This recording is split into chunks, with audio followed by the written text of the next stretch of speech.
Olá, sou Roberto Rachevski e este é o meu canal Sem Censura. Israel para Leigos é uma série de mini-aulas feitas para informar a história da formação do Estado de Israel, para os que não a conhecem.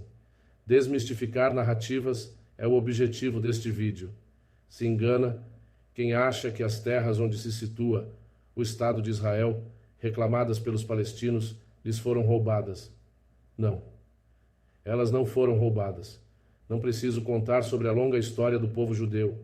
Não preciso contar sobre Moisés, vagando por 40 anos pelo deserto do Sinai, para exorcizar o espírito dos homens cativos antes de entrar em Canaã, depois de tê-los libertado do Egito.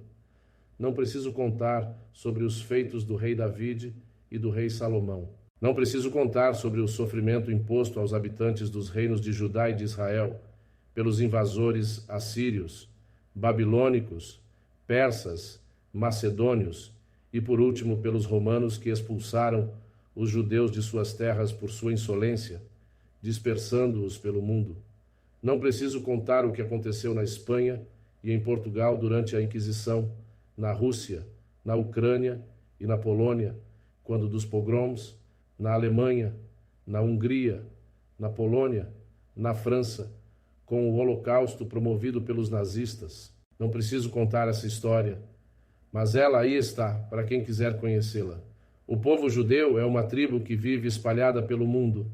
Com 6 milhões de judeus assassinados por ódio ou por cobiça, ressurgiu o espírito sionista que ansiava pelo retorno ao antigo lar ancestral que lhe foi roubado pelos romanos em 78 depois de Cristo. No final do século XIX, com o recrudescimento do antissemitismo e os pogroms no leste europeu, um grupo de judeus, temendo por seu povo, entendeu a necessidade de criar um Estado no qual os judeus pudessem viver a salvo dos que pretendessem escravizá-los ou exterminá-los.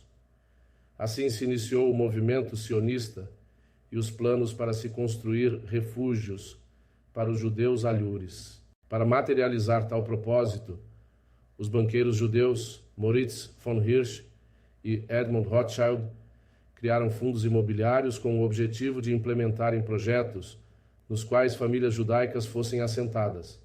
Assim, assentamentos foram estabelecidos em zonas rurais e urbanas, em terras adquiridas na Palestina, Brasil, Argentina, Canadá, Estados Unidos e em outros lugares.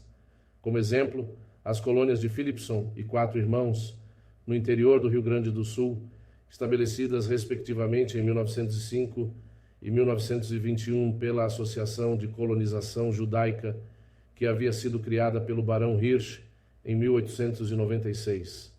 As propriedades nas quais os judeus se instalaram na Palestina não foram tomadas à força. Elas foram compradas por entidades sionistas ou por indivíduos que lá queriam viver, florescer e prosperar, mesmo que isto implicasse no convívio pacífico com seus vizinhos palestinos, que serviam para fornecer mão de obra e insumos, ou contribuíam como consumidores.